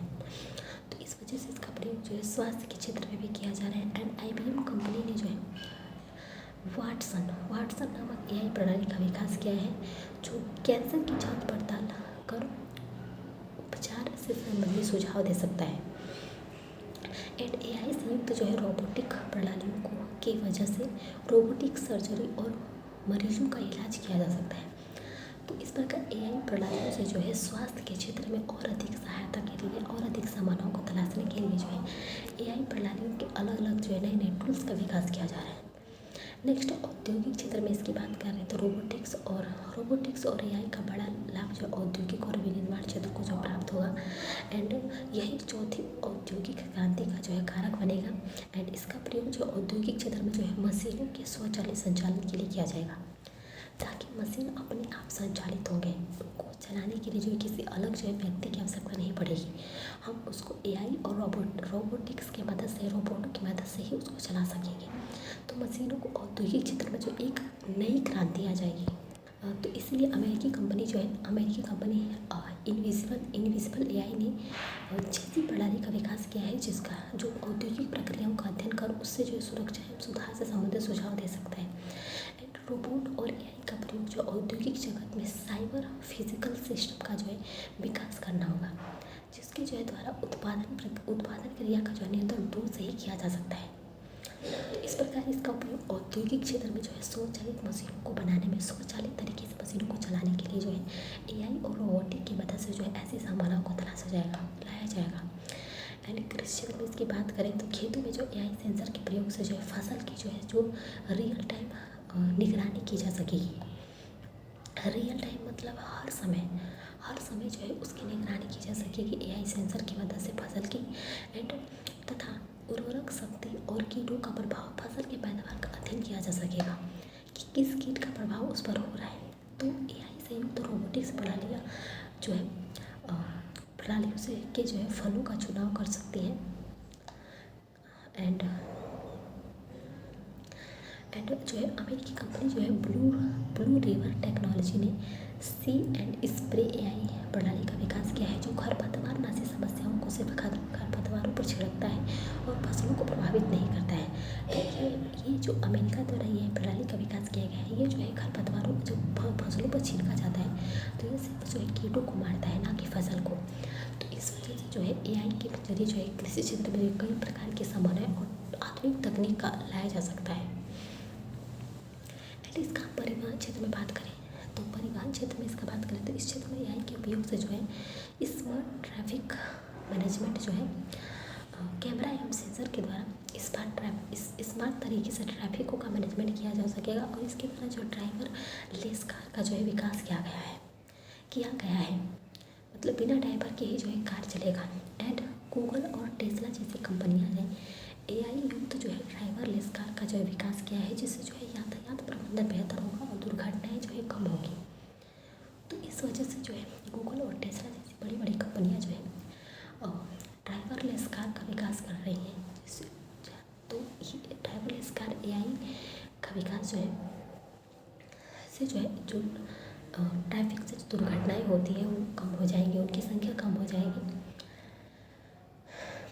लेकिन यह जो है तकनीक काफ़ी महंगी होगी। तो शिक्षा क्षेत्र में इसकी बात करें तो एआई के द्वारा जो विद्यार्थियों की लर्निंग जो अनुभव है उसको बेहतर बनाया जा सकता है। उनको सीखने की जो कला है उसको अच्छा बनाया जा सकता है। प्रत्येक विद्यार्थी की उनकी योग्यता के अनुरूप उनकी टेस्ट और शिक्षक प्रणाली विकसित की जा सकती है। एंड एआई के प्रयोग से विद्यार्थियों की क्षमताओं का आकलन किया जा सकता है एंड और उनकी योग्यता के अनुरूप जो कोर्सेज के चुनाव के सुझाव दिए जा सकते हैं। तो इससे व्यक्तियों की जो है उनके माइंडसेट क्या है, किस व्यक्ति की क्या कमजोरी है, उसके आधार पर जो उनको कोर्स चुनने की सुविधा दी जाएगी कि उनको किस कोर्स में आगे बढ़ना चाहिए। तो ये सब जो एआई से जो है शिक्षा के क्षेत्र में भी हमें लाभ मिलेगा। एंड एआई के प्रकार की बात करें तो एआई 3 प्रकार का होता है। एक नैरो एआई होता है, एक जनरल एआई होता है, एक सुपर एआई होता है। तो जो नैरो एआई होता है यह पहले से तय किए गए कार्यों को कर सकता है। नैरो एआई इससे नए कार्य करने और नई समस्याओं को हल करने की क्षमता नहीं होती है। जो कार्य तय किए गए हैं इसके लिए वो वही कार्य कर सकता है। ये अपने तरफ से जो कोई कार्य नहीं कर सकता है, जैसे कि ऑटोमेटिक वॉशिंग मशीन हो गया और घरेलू रोबोट हो गया। तो ऑटोमेटिक जो वॉशिंग मशीन है उसके लिए जिस कार्य के लिए बनाया गया वो वही कार्य कर सकता है, कपड़े धोने का ही कार्य कर सकता है। और जो घरेलू रोबोट है वो घरेलू काम ही कर सकता है, ना कि कोई और कार्य। तो एक नैरो एआई है, एक जनरल एआई होता है। तो यह एआई का जो आधुनिक स्वरूप है जनरल एआई, जो मानव के समान कई समस्या को हल कर सकता है। जैसे मानव की जो सामान्य समस्याएं होती है सामाजिक जीवन में, मूल जीवन में, वो सभी समस्याओं को हल करने में जो जनरल एआई सक्षम होता है। जैसे कि अलेक्सा, चैटजीपीटी, बैंकिंग रोबोट। तो इस प्रकार के जो हैं ये चैटजीपीटी जो है यह जनरल एआई है। यह मानव के जैसे हर तरह की समस्याओं को सॉल्व कर सकता है, मानव की तरह सोच सकता है, मानव की हर समस्याओं को उनके हिसाब से, उनके नज़रिए से उसको बता सकता है। एंड एक सुपर एआई है। सुपर एआई जो है एक अधिक जो है यह एक अभी कल्पना है सुपर एआई। इसके अंतर्गत जो भविष्य में ऐसे एआई का विकास किया जाएगा जिसके कार्य दक्षता मानव मस्तिष्क के बेहतर होगा। तो जो सुपर एआई होगा इसके कार्य करने की जो क्षमता होगी मानव से भी बेहतर होगा, मानव से भी अच्छे ढंग से यह कार्य करेगा। तो ये जो एआई के प्रकार हैं narrow AI, general AI and जो है सुपर एआई। एंड एआई से जुड़े कुछ मुद्दों की बात करें तो एआई का प्रयोग जो है डीप फेक जैसे जो दुर्घटनाएँ होती हैं, जो क्राइम होते हैं, डीप फेक जैसे उसको जो है कुर्तियों को जन्म दे चुका है। एंड यहाँ जो है यहाँ आंकड़ों में जो है उसको परिवर्तन कर किसी सूचना, तस्वीर, वीडियो को जो है इस तरह बदला जा सकता है कि असली और नकली होने का जो अंतर पता नहीं चलेगा। तो एआई का प्रयोग करके जो है इसका जो है गलत दुरुपयोग भी हो रहा है। ऐसे तस्वीरें बनाई जा रही हैं जिसमें असली और नकली का कोई फ़र्क ही नहीं रह रहा है। तो यह जो है किसी भी व्यक्ति के जो है निजता और देश की आंतरिक सुरक्षा के लिए जो एक घटक हो सकता है। यानी एआई जो है निजता एवं सुरक्षा संबंधी जो सवाल है उसको पैदा कर सकता है। और क्योंकि एआई बड़ी मात्रा में आंकड़ों के प्रयोग करता है इसलिए जो इसमें निजता के आंकड़े भी हो सकते हैं, तो इसलिए इससे हमें निजता को हनन भी हो सकता है। एंड एआई से जो है भारत में एआई के विकास के लिए जो पर्याप्त पूंजी जो है प्रशिक्षित मानव संसाधन तथा उच्च क्षमता और संरचना की आवश्यकता होगी, इसका विकास जो अभी किया जा सकता है। तो इस प्रकार एआई से जो हमें कुछ दुर्घटनाएं और कुछ हमें चुनौतियां भी देखने को मिलेगी। तो एआई के प्रयोग से रोजगार के अवसर जो प्रभावित होंगे लेकिन कई जो है कुशल रोजगार के नए क्षेत्र भी प्रकट होंगे, लेकिन हमारे रोजगार का जो अवसर होगा, क्षेत्र होगा, उसको कई ढंग से जो है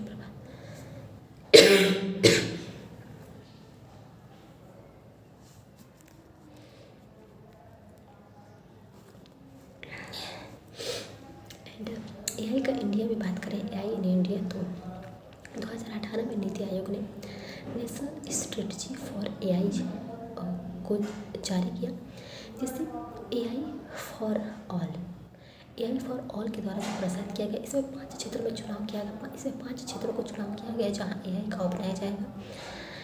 पहला जो हेल्थ केयर, दूसरा जो स्मार्ट सिटी और अवसंरचना के क्षेत्र में, तीसरा जो agriculture, education, short mobility and transportation क्षेत्र में। तो ये जो 5 क्षेत्र हैं, 5 क्षेत्रों में जो है नीति आयोग के द्वारा कहा गया है कि इन 5 क्षेत्रों में एआई का प्रयोग किया जाएगा।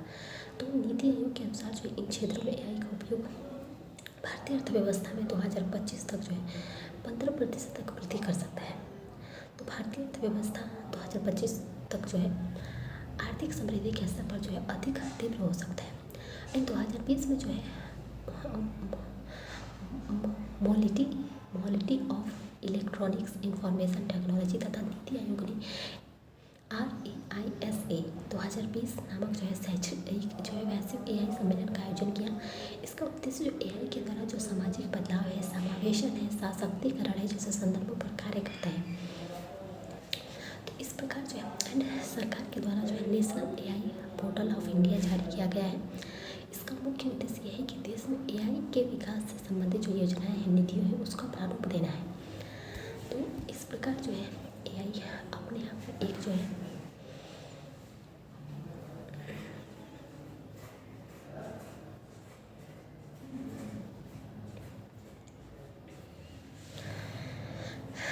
तो इस प्रकार एआई जो है हमारे जीवन में जो है एक अहम भूमिका निभा रहा है। जैसे कि हम किसी भी जैसे चैट जीपीटी का हम बहुत उपयोग करते हैं, जो कि एक जनरल एआई है।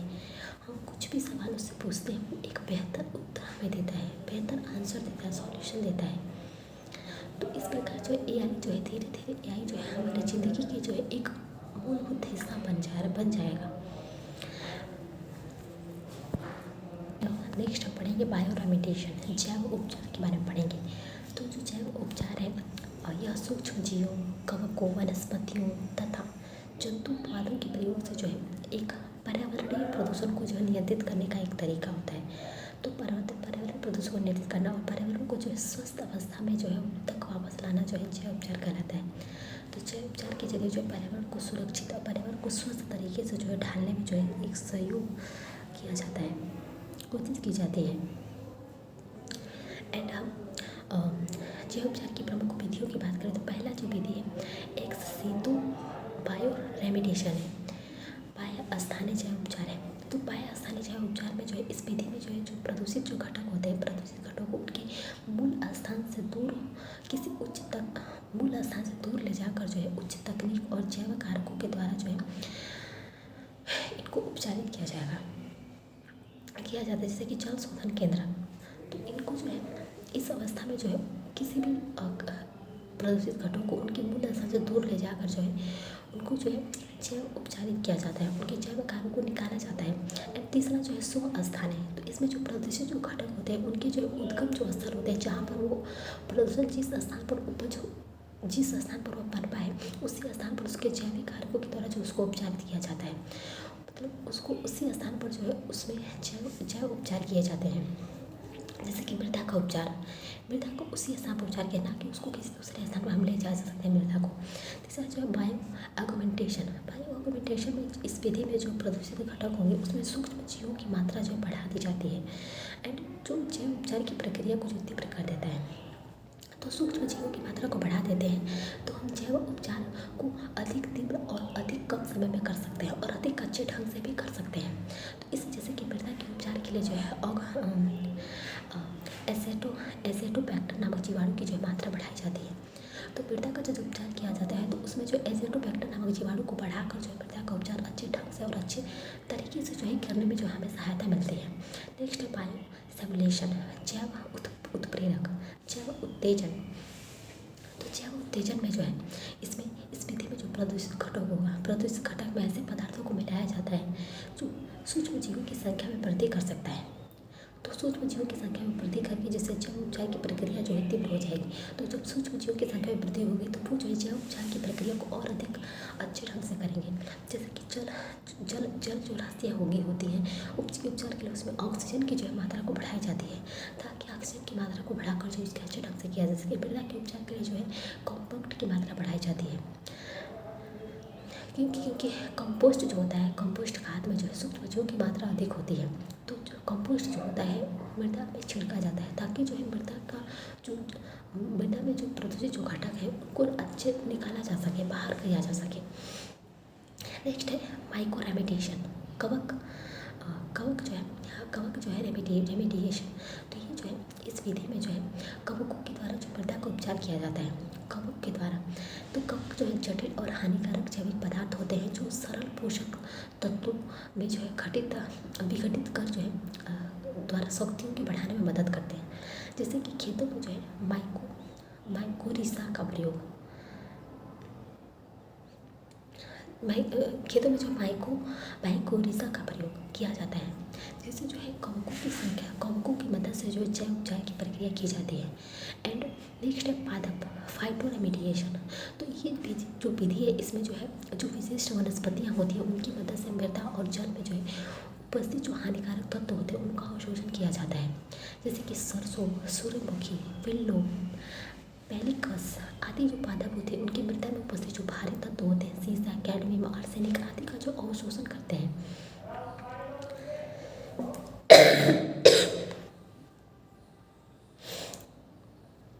तो कुछ स्थानों पर प्राकृतिक तौर पर जो है पाई जाने वाली जो वनस्पतियाँ होती हैं वह स्वतः जैव उपचार करती हैं। जैसे कि लोकटक जो झील है वह स्वतः जैव उपचार करती है। वो अपने आप जो है उसके जैव जो घटक होते हैं, जो प्रदूषित घटक होते हैं उनको बाहर निकालती है। इसलिए जो है पहला जो है लोकटक झील के जो पानी होता है वो एकदम स्वच्छ, एकदम साफ होता है।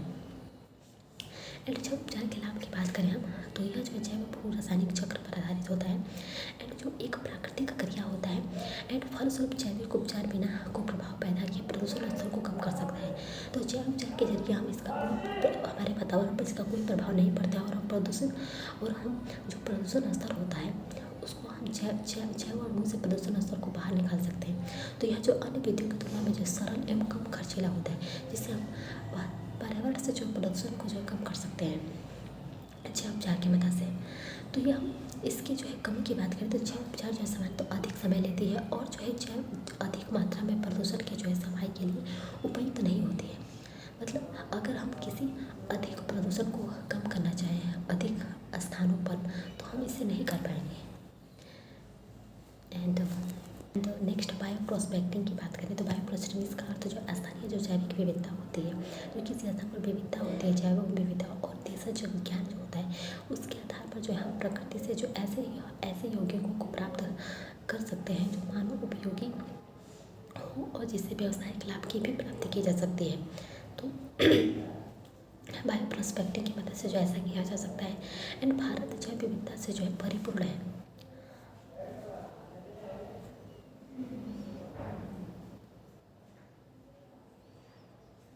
भारत जो है जैव विविधता वाला क्षेत्र है और यहाँ जो है इसका उपयोग जो औषधीय गुणों के स्तर पर जो है दवाओं के रूप में जो है सर्दियों से जो है किया जा सकता है, सदियों से किया जा रहा है ताकि जो है दवाओं की गुणवत्ता को सुधारने में जो भारत इसका प्रयोग किया जा सके। एंड हालांकि इसके उपयोग की जो विधियाँ जो हुई पुरानी हो गई हैं और आधुनिक तकनीक की बात करते हैं आधुनिक स्तर पर स्थापित नहीं हुआ है, फलस्वरूप भारतीय जो है जैव विविधता का बहुत बड़ा भाग जो है जैव संभावना के स्तर पर अब तक जो है नहीं अपनाया गया है। तो इस प्रकार हालांकि वर्तमान समय में भारत में जो इसे बढ़ावा देने के लिए जो है कई निजी कंपनियां और सरकारी संस्थान जो है कार्य कर रहे हैं। एंड इसमें पूंजी और तकनीक निवेश बढ़ा है और जो है ऐसे जैव विविधता आधुनिक स्वरूप में दवाओं के रूप में जो बाजार में उपलब्ध है। तो इस प्रकार जो है ये इनका उपयोग जो है हमारे बायोडाइवर्सिटी को बचाने के लिए जो है बायो प्रोस्पेक्टिंग का प्रयोग किया जा रहा है। एंड जैव नकल की बात करें तो किसी विकसित देश द्वारा जो है किसी अन्य देश के जैविक संसाधन और परंपरागत जो ज्ञान होता है उसका उपयोग करके जो व्यावसायिक लाभ के लिए जो है करना, लेकिन उस देश के जो क्षतिपूर्ति भुगतान नहीं देना जो है जैव नकल कहलाता है।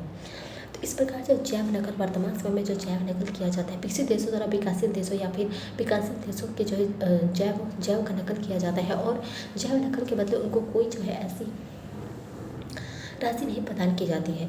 एंड पेटेंट बेस्ड बायोटेसी की बात करें तो किसी देश के परंपरागत ज्ञान पर जो है अनैतिक पेटेंट प्रयास जैसे कि अमेरिकी कंपनी के द्वारा जो है हल्दी, नीम, तुलसी,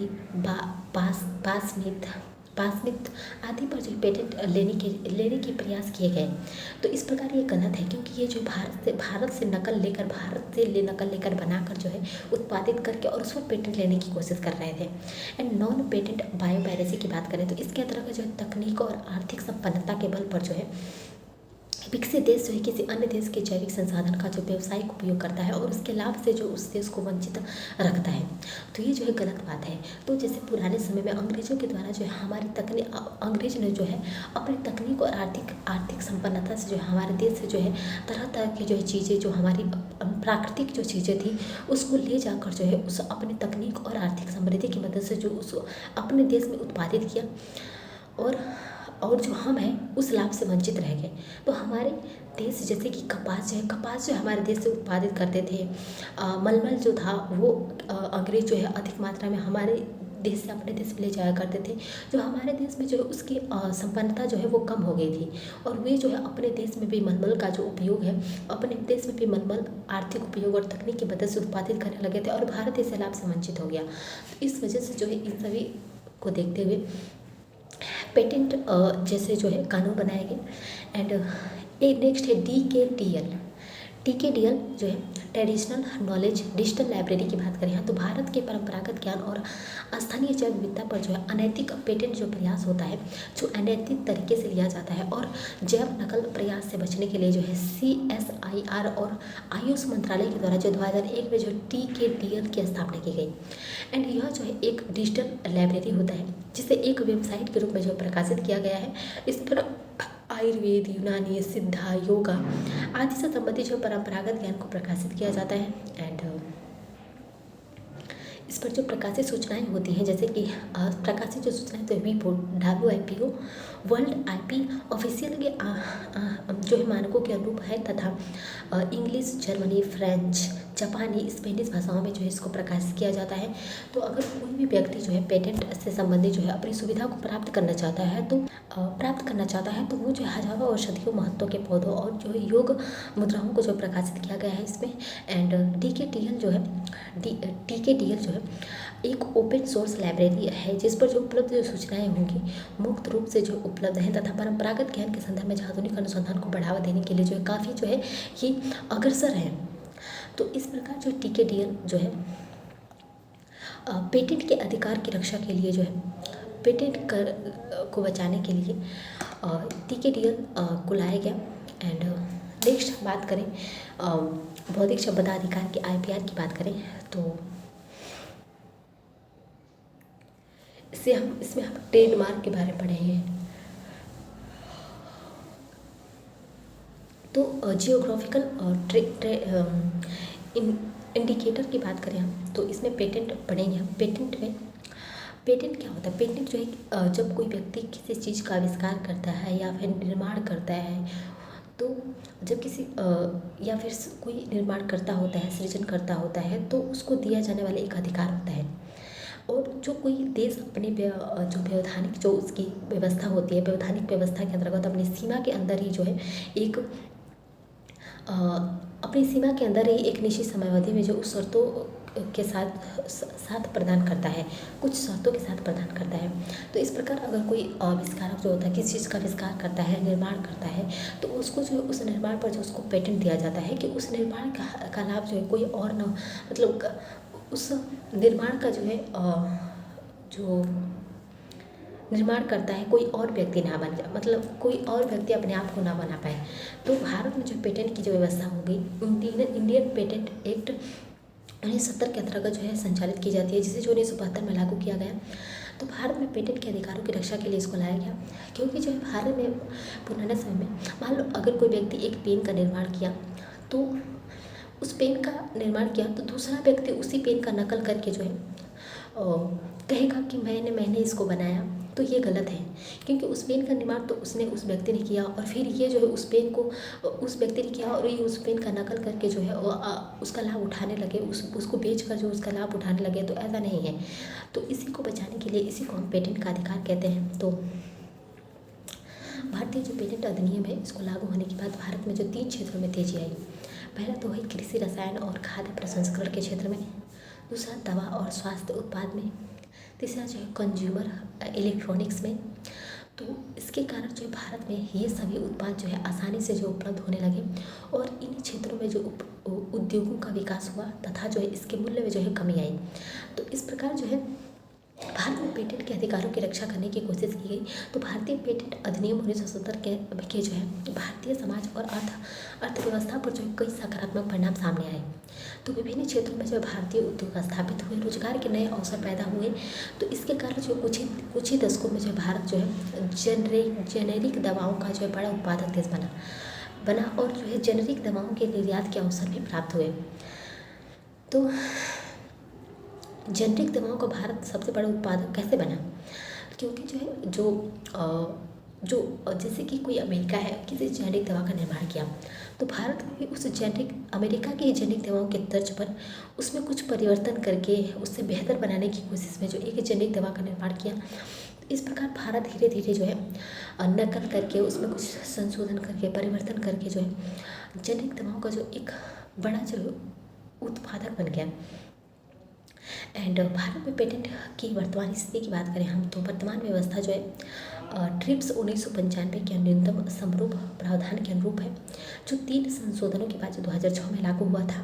एंड नई पेटेंट व्यवस्था में जो उत्पाद पेटेंट प्रावधान को लागू किया गया है तथा सभी वर्गों को पेटेंट की जो अवधि है बढ़ाकर जो 20 वर्ष कर दी गई है। मतलब अगर किसी को पेटेंट का अधिकार दिया जाता है, कोई किसी ने पेन का निर्माण किया है तो उसको उस पेन पर जो पेटेंट का अधिकार मिल जाएगा, 20 वर्षों तक जो है वो उस पेन का जो है उत्पादन करता रहेगा। अगर वो चाहे तो किसी दूसरे व्यक्ति को जो है दे सकता है उस पेन को बेचने के लिए, बनाने के लिए, लेकिन वो भी उसका लाभ उठाएगा। तो इस प्रकार जो है भारत में पेटेंट जो धारक होता है, पेटेंट धारक कंपनी की जो है यह नैतिक जिम्मेदारी होगी कि वे जो है पेटेंट प्राप्त उत्पाद जो होगा, पेटेंट प्राप्त उत्पाद को उचित मात्रा में जो है वहनीय मूल्य पर जो है उपलब्ध कराए।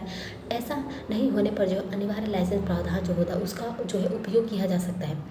तो इसलिए 2012 में भारत में जो अनिवार्य लाइसेंसिंग का जो है पहला मामला सामने आया, जब जर्मनी की कंपनी जो है बायर के जो है पेटेंट अधिकारों को जो खारिज कर कैंसर की दवा जो है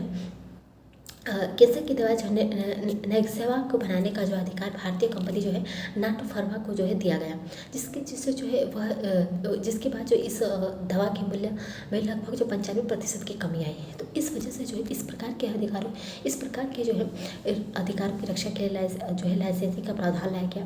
तो भारतीय पेटेंट अधिनियम 1970 के जो है सेक्शन 3D के अंतर्गत जो है बहुराष्ट्रीय कंपनियों के जो है पेटेंट एवर्जनिंग प्रवृत्तियों का जो है नियंत्रण रखा गया है। एंड एवर्जनिंग का अर्थ है पेटेंट प्राप्त जो दवाएं होंगी उनको जो है उनमें जो है कुछ मामूली परिवर्तन करके उनमें नवाचार का रूप दिया जाएगा और पुनः जो है पेटेंट के लिए आवेदन करना है। तो इसलिए जो है अगर मतलब सीधा उसका नकल नहीं करना है, उसमें कुछ नवाचार कुछ नया परिवर्तन करके फिर उस पर जो उसका निर्माण करके पेटेंट का अधिकार ले सकता है कोई व्यक्ति। तो ऐसे ही जो है एक एवर्जेनिक प्रयास में जो है नवार्टिस यूएसए की कैंसर दवा में जो है मामूली परिवर्तन कर जो पुनः पेटेंट लेने के जो है प्रयास किया गया, जिसे भारतीय पेटेंट कार्यालय के द्वारा जो 2006 में जो है खारिज कर दिया गया। एंड 2013 में जो है सुप्रीम कोर्ट ने जो इस फैसले को जो है सही ठहराया, क्योंकि जो ये भी गलत है। तो पेटेंट से संबंधित जो भारत में जो स्थिति थी वो काफ़ी जो है चुनौतीपूर्ण थी। एंड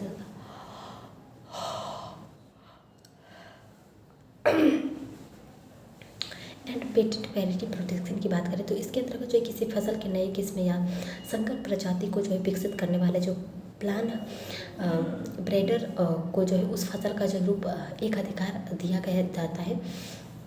इसकी जो समयावधि होती है फसलों के लिए जो 15 वर्ष तथा पेड़ों और लताओं के लिए जो है 18 वर्ष निर्धारित की गई है। तो इसे जो है हम protection of plant variety and farmers rights act 2001 के द्वारा जो है इसको संचालित किया जाता है।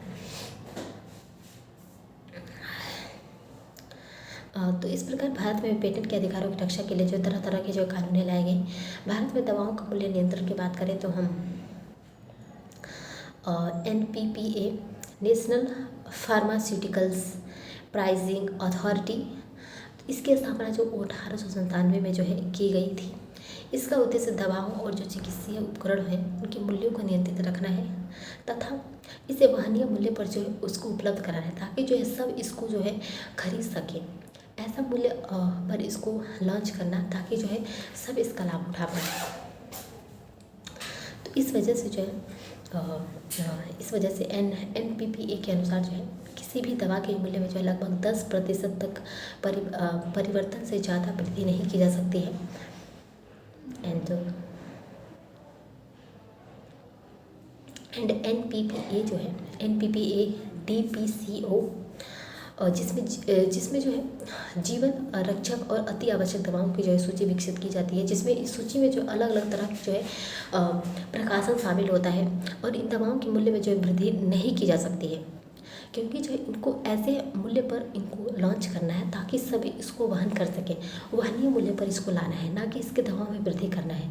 तो इस वजह से जो वैश्विक महामारी कोविड-19 के द्वारा जो है WPPA ने कोविड-19 दवाओं वेंटिलेटर्स चिकित्सीय उपकरणों के मूल्य नियंत्रण में जो है महत्वपूर्ण भूमिका निभाया। तो कोविड-19 के दौरान जो है दवाओं को ऐसे वहनीय मूल्य पर लाया गया ताकि जो है उसका सब वहन कर सके, क्योंकि जो उस समय ऐसी स्थिति उत्पन्न हो गई थी विदेश में कि लोगों के पास ऐसे इतनी पूंजी इतने आय नहीं था कि वो महंगी दवाओं का इलाज कर सके। तो लोगों की ऐसे ही मृत्यु हो रही थी। तो इस वजह से कोविड-19 के दौरान जो है दवाओं को जो वहनीय मूल्य पर लॉन्च किया गया, वहनीय मूल्य पर लाया गया ताकि जो उसका लाभ जो है हर व्यक्ति उठा पाए, उन दवाओं को हर व्यक्ति वहन कर सके और अपने जीवन की रक्षा कर सके। तो इस वजह से जो है ऐसा किया गया। एंड